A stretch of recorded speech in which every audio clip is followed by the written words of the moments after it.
Salut tout le monde, ici Chris du forum Hackintosh Montréal-France. Aujourd'hui, je vous fais une petite vidéo concernant les nouvelles options dans le nouveau package Clover qui a été beaucoup changé par les développeurs. Fait que je vous fais les options pour vous montrer en quoi ça consiste.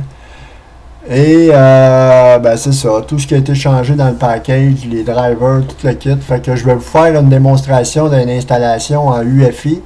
Et je vais vous faire les options aussi en mode ESP. Mais je ne ferai pas la clé USB complète, là, ça donne absolument rien. C'est la même vidéo que vous avez, la deuxième vidéo sur le topic. Si vous voulez faire une clé USB, fait que c'est pas compliqué. La vidéo a été faite dernièrement. Là, c'est juste pour les options du nouveau package. Fait que pour utiliser Clover Special Edition, c'est sûr qu'il faut que vous ayez le Gatekeeper, le zip désactivé dans votre système. Surtout dans Catalina. Moi, je fais la démonstration dans Catalina 10.15 aujourd'hui. La bêta 3. Fait qu'on déplace le programme sur le bureau à partir de l'image disque. Maintenant, on est prêt à démarrer Clover Special Edition. Puis il y a une nouveauté aussi dans le programme, vous allez voir, c'est qu'on n'a plus besoin d'activer la lecture-écriture du disque, ça se fait automatiquement par le package Clover.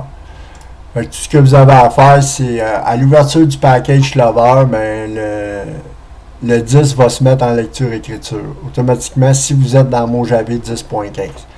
Si vous êtes dans iSierra ou dans Sierra, ça n'a aucun impact. Fait qu'on choisit Clover Installer quand on veut utiliser l'installer Clover. Là, comme vous voyez dans la vidéo, c'est la dernière version 39.95. Fait qu'on fait continuer là-dessus. 49.95, excusez-moi, comme vous voyez ici. Voyez-vous, on a notre mot de passe entré immédiatement pour désactiver, pour mettre le disque en lecture-écriture. Et c'est tout ce qu'on a à faire, c'est de continuer. Il n'y a pas d'autre message, fait qu'on continue là-dessus. On vient choisir nos drivers. Si vous auriez eu un changement d'emplacement d'installation, vous venez choisir l'emplacement de l'installation. Comme moi, là, j'ai installé sur le disque Catalina HD. Fait que je vais vous montrer les options du mode UEFI, tout ce qui a été changé dans le package. Fait que pour une installation en mode UEFI, vous venez cocher Booting UEFI Only. Là, le package est en anglais parce que les langues ne sont pas corrigées encore. Ça va aller plus tard. Fait que vous avez juste à suivre les options. Le mode ESP se coche automatique. Les drivers off, vous laissez cocher parce que vous allez avoir un dossier driver off dans les drivers. Je vais tout vous montrer ça. Les drivers recommandés. Bon, pour ceux qu'on recommande pour une installation UEFI, c'est ces trois drivers-là ici que vous venez cocher. Les drivers PS2, d'après moi, c'est pas nécessaire. Fait que vous n'avez pas besoin de choisir les drivers dans cette optique-là. Ici, vous venez cocher APFS, FAT et HFS+. Le reste, c'est pas vraiment nécessaire pour le mode UEFI. Et dans les dossiers Memory Fix, vous venez choisir OSX ApsioFix Driver. Moi, c'est celui que je choisis toujours pour le mode UEFI. Les drivers File Viltefo 2, on ne touche pas à ça. Les drivers additionnels. Dans les drivers additionnels, vous pouvez venir choisir OSX FAT Binary, DRV, puis partition DXA. C'est pas mal les drivers que vous pouvez venir choisir pour le mode UEFI. Les RC scripts sur le volume de destination, le préférence panel de Clover, les thèmes, vous venez tous les cocher.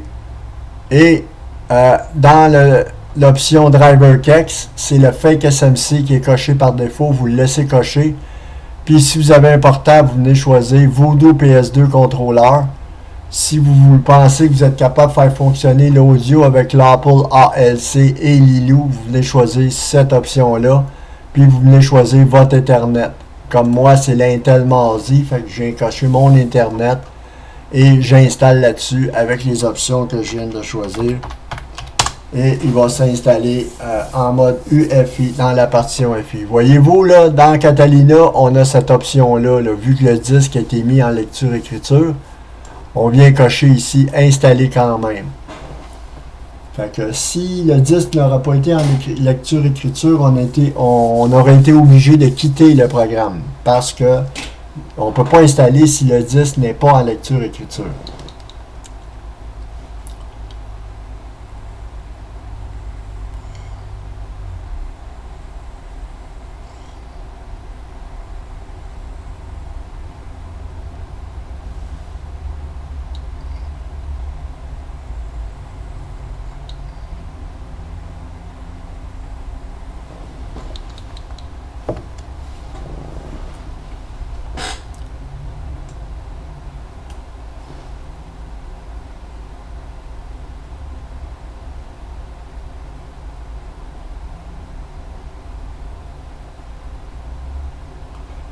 Bon, la partition FI.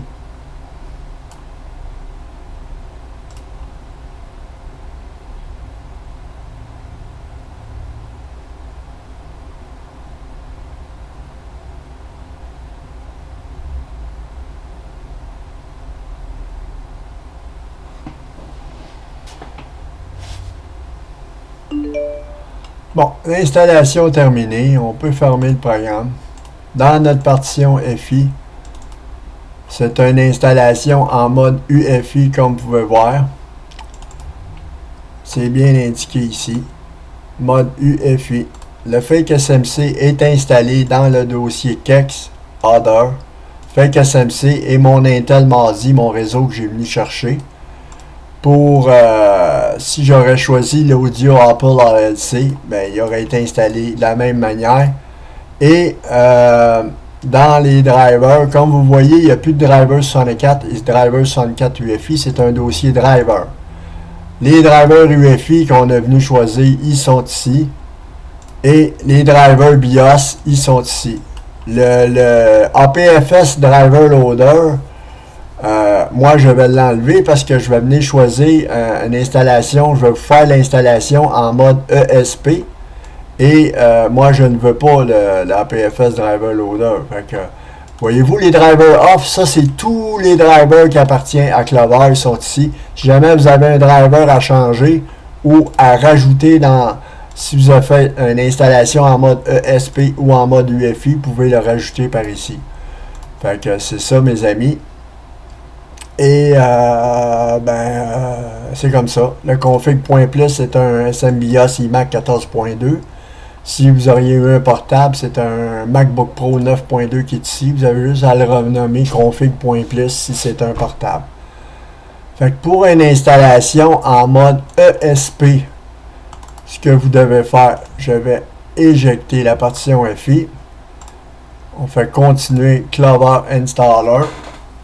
Et pour le mode ESP, les options sont, voyez-vous, là je dois entrer mon mot de passe encore parce que je suis dans Catalina 10.15. Fait que dans la personnalisation, le mode ESP, là, on décoche l'UEFI, on vient choisir ESP. Les drivers off, on les laisse là. On vient choisir le boot 0 AF dans le boot secteur. Dans Clover, on vient choisir Clover FI 64 bits SATA. Les drivers 64 sont ici. Le BIOS driver 64, là, vous venez choisir tous les drivers recommandés. On les choisit tous ici. Dans les drivers APFS Driver Loader, on enlève ça. On vient choisir APFS 64. Voyez-vous, tantôt, là, je l'ai mis dans la corbeille, mais là, je choisis APFS et je viens choisir HFS Plus aussi. Puis dans la partition FI, tantôt, là, dans le mode UFI, les drivers recommandés, là, aussi, là, vous venez choisir HFS Plus 64. Sinon, vous allez devoir utiliser VBox HFS. Bon, les drivers FileVo, on ne touche pas à ça. Les drivers UFI, voyez-vous, dans les dossiers File System, là, tantôt, là, on l'avait, l'HFS Plus, là.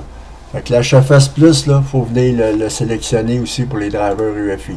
Fait que les drivers UFI, ce sont les mêmes qu'on a sélectionnés tantôt.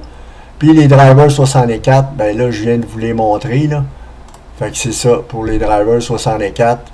Et là, on tombe dans un driver UFI.